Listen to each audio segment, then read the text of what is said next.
Bonjour les amis, aujourd'hui je vais vous parler de coaching personnel parce que j'ai vu des demandes sur Facebook, parce que ça m'a enclenché une petite réflexion à l'intérieur de moi. Il y a peut-être des gens qui ne savent pas vraiment qu'est-ce que c'est le coaching personnel. Ils savent ce que c'est le coaching, ils voient cette ribambelle de nouvelles pratiques maintenant qui visent à booster les gens, à les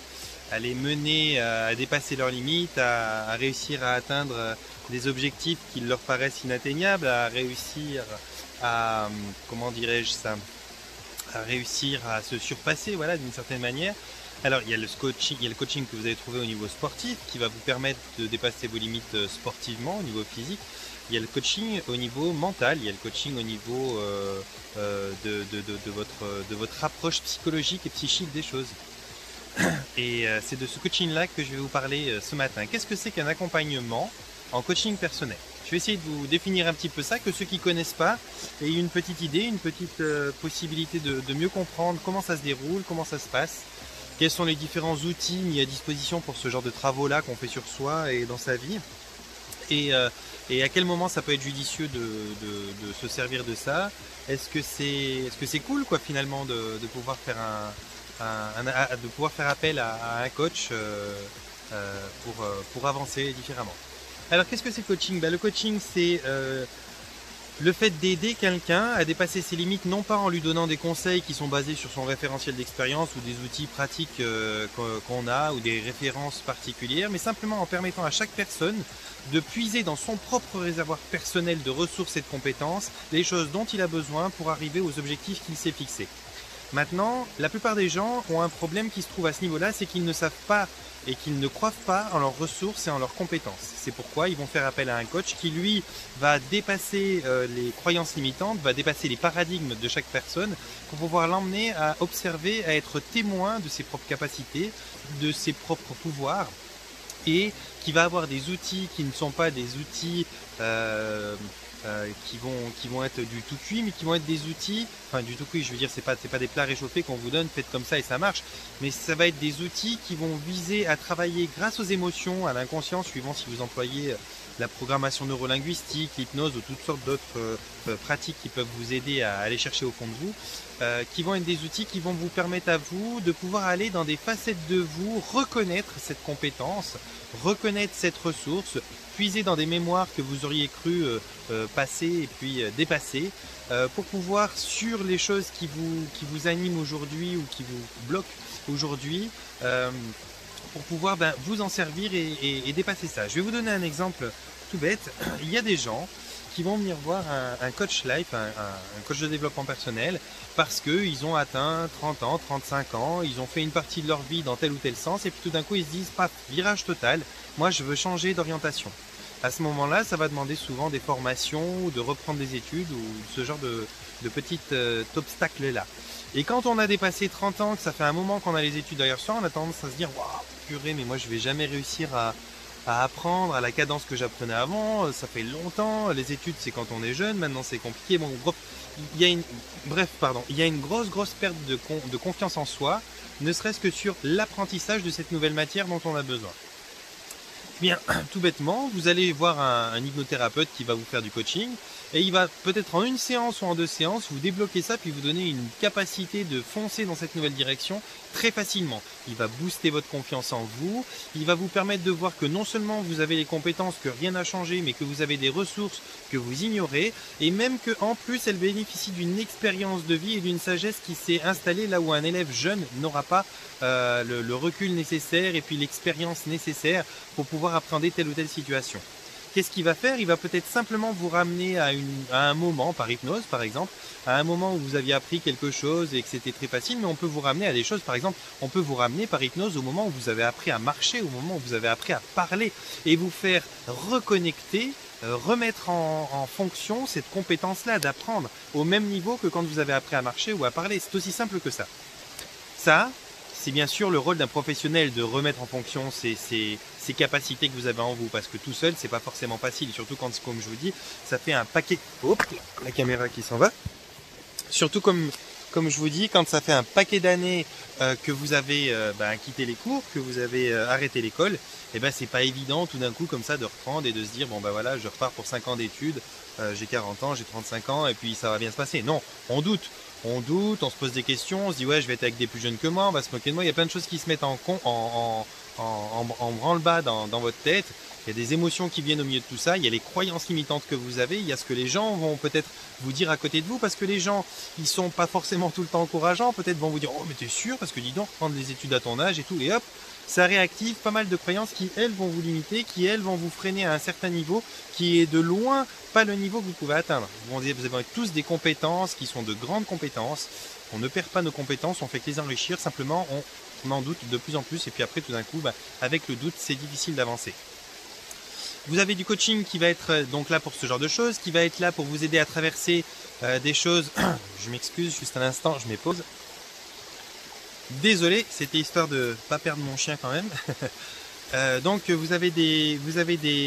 possibilités d'être coaché pour toutes sortes de choses, pour traverser des périodes de vie qui sont difficiles. Par exemple, dans une séparation d'un couple où un des deux a brisé un petit peu l'autre volontairement ou involontairement, ça n'a pas d'importance. Là, vous avez peut-être besoin d'avoir un petit peu de soutien, un petit peu d'appui, de récupérer certaines de vos ressources et de vos compétences, encore une fois, pour pouvoir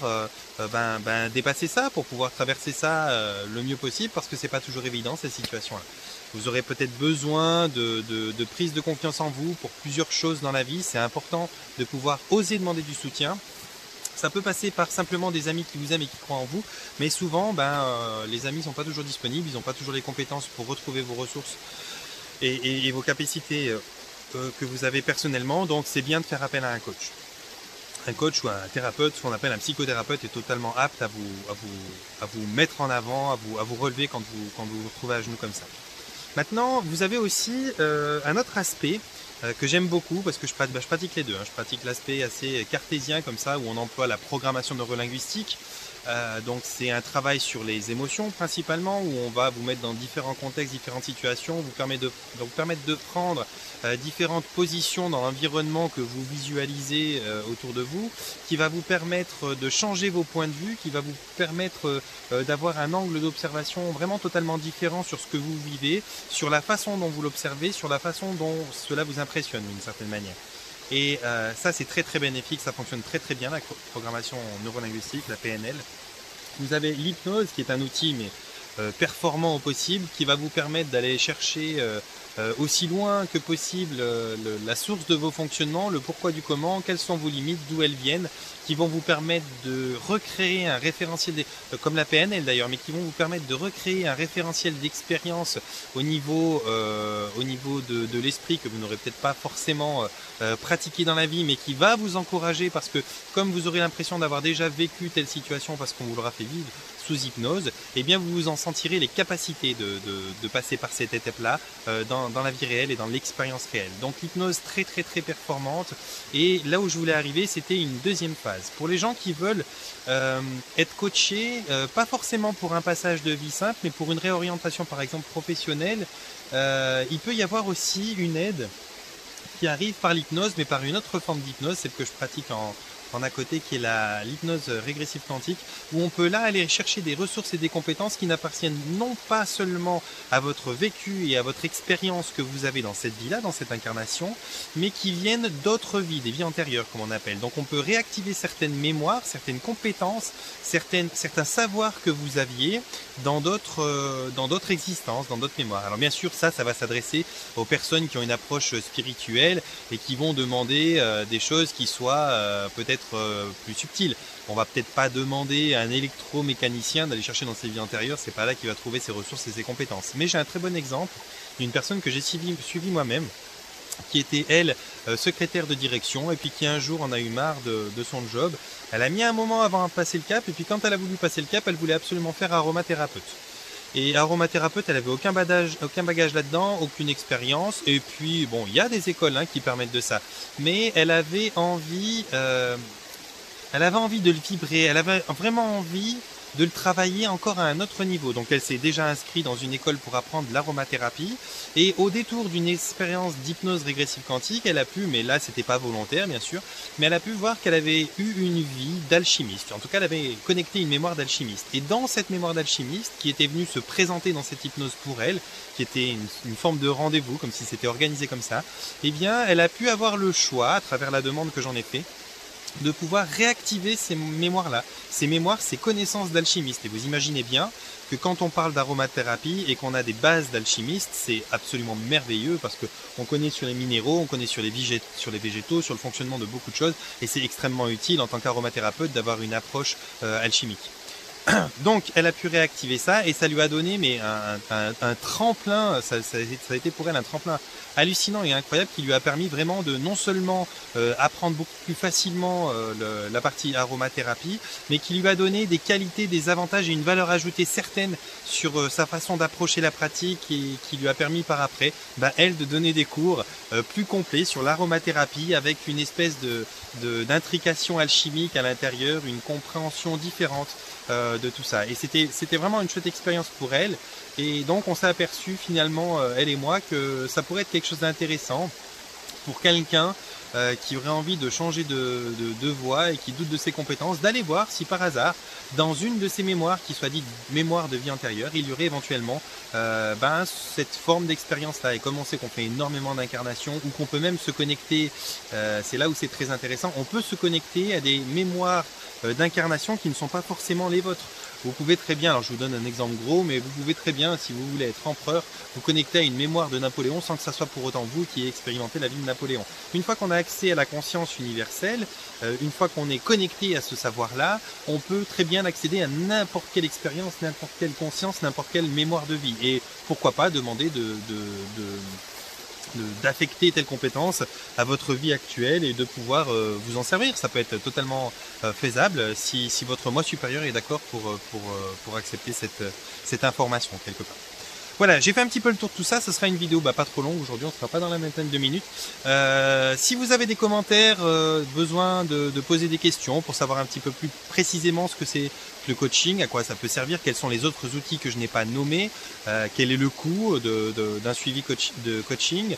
comment ça se passe, en quoi la thérapie et le coaching se ressemblent, est-ce que les deux peuvent se cumuler, comment se passe tout ça. Eh bien écrivez-moi un commentaire, il n'y a pas de souci, je vais vous mettre le lien dessous pour que vous puissiez me rejoindre sur Facebook, comme ça si vous avez envie de discuter, de papoter avec moi, vous savez que sur Facebook on peut se retrouver puis discuter.